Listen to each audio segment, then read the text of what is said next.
네, 안녕하세요. 반갑습니다. 마음디자인TV 마음디자인 한말근성입니다.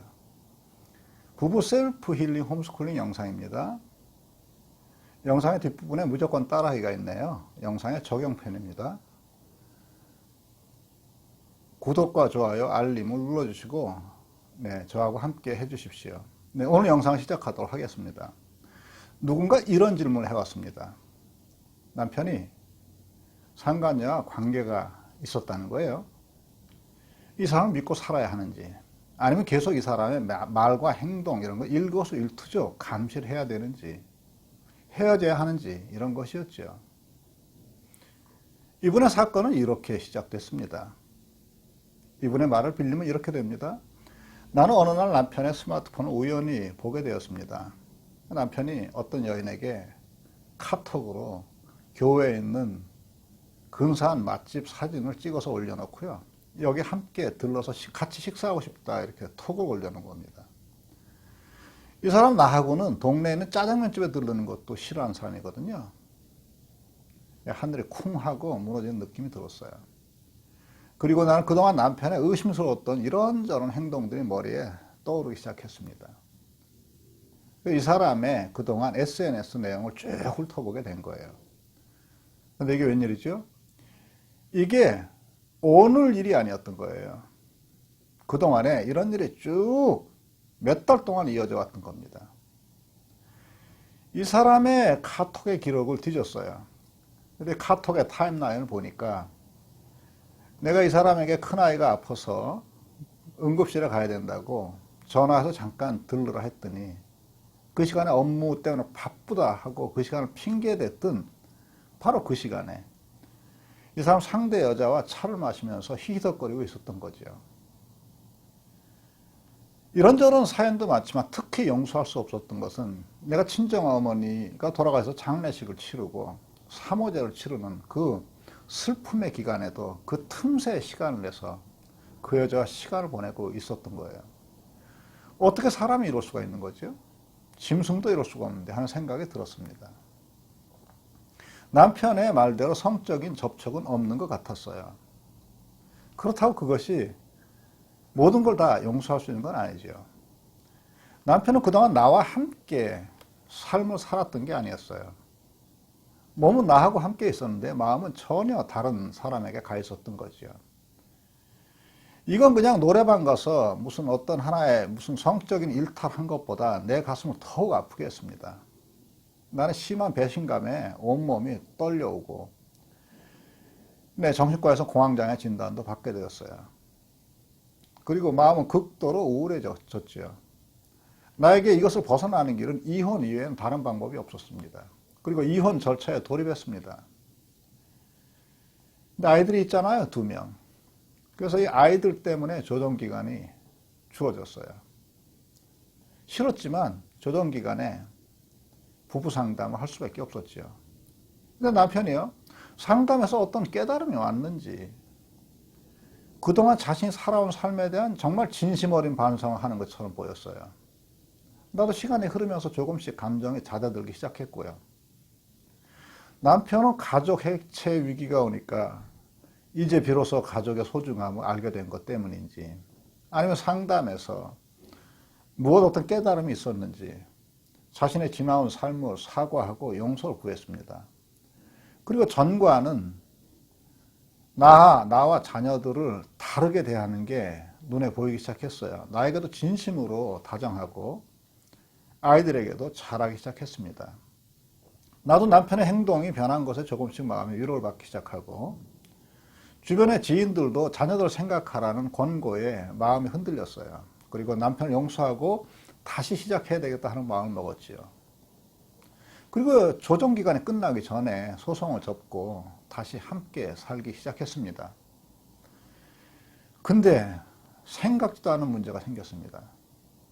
남편도 마음을 돌렸고 평범한 일상이 이어졌지만 내 마음 한쪽에는 의심하는 마음이 끝없이 솟아오른 거예요. 언젠가 이 사람 나에게 또다시 이런 일을 하지 않을까 하는 불안, 두려움, 의심이죠. 믿음이 도저히 생기지 않는 거예요. 사람은 쉽게 변하지 않는다는 인터넷 댓글들도 머리에 뱅뱅 돌고요.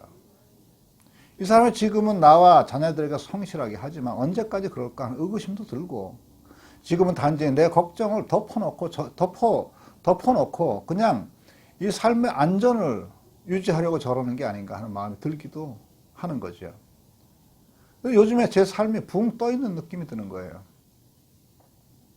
이왕이면 이 사람과 이렇게 살아간다면 계속 이 사람을 의심하고 관찰하는 게 싫었습니다.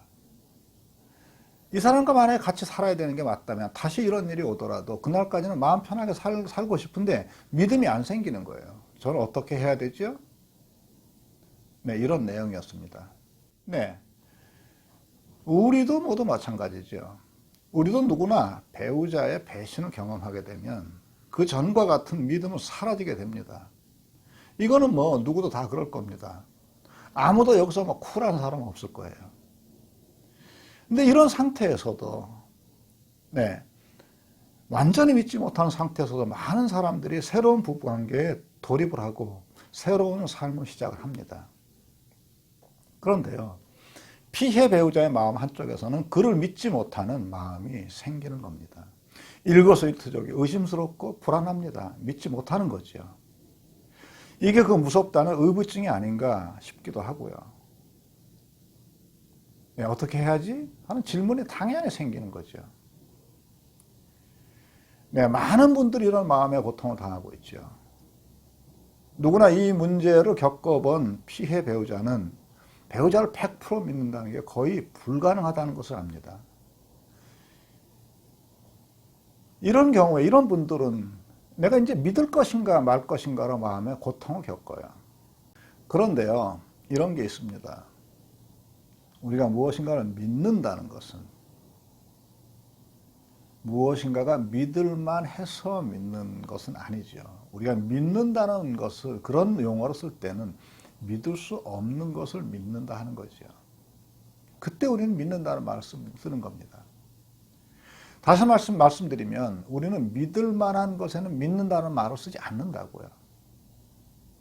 우리가 무엇인가 믿는다는 것은 무엇인가를 믿지 못할 때 내 마음의 의심의 고통에서 벗어나서 고요하고 평화롭게 살아가는 마음의 스킬이죠.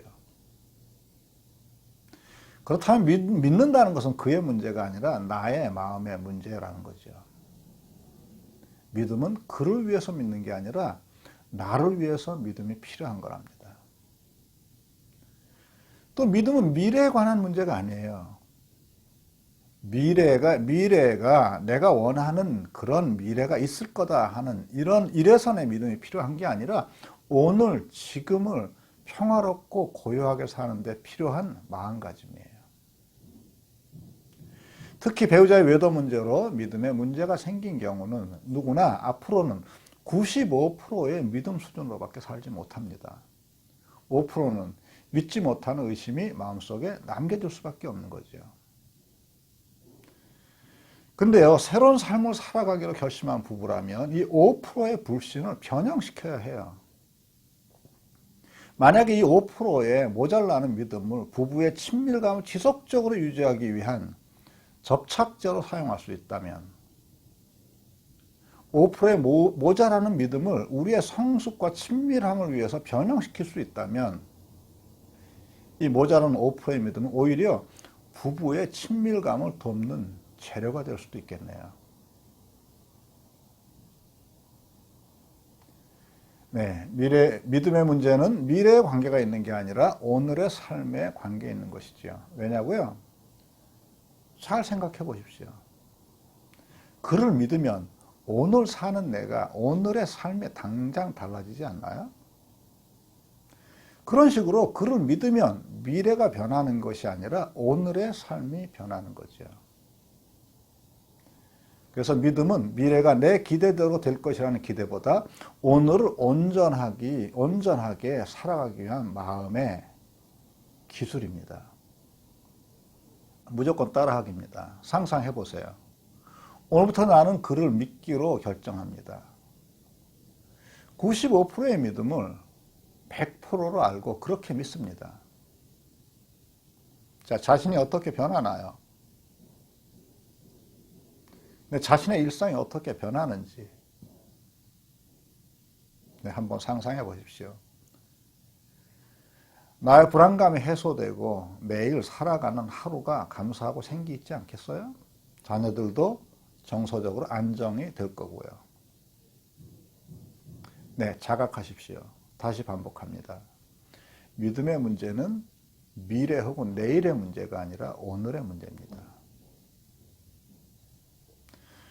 이런 질문이 있겠습니다. 이렇게 믿고 살다가 이런 일이 또 벌어지면 어떻게 해? 네, 그건 오늘의 일이 아니랍니다. 나중에 일을 걱정하기보다 이런 외도에도 불구하고 오늘을 우리가 잘 사는지를 걱정하셔요. 오늘은 다시 오지 않습니다. 우리의 삶은 오늘이 전부 모인 게 우리의 삶이에요. 예외가 없는 진실입니다. 오늘을 꽉 차게 살아가십시오. 나는 95%의 믿음으로 살아갈 수 있습니다. 95%의 믿음을 100%로 알고 살아갈 수 있습니다. 그래서 나는 오늘을 꽉 차게 살 수 있거든요.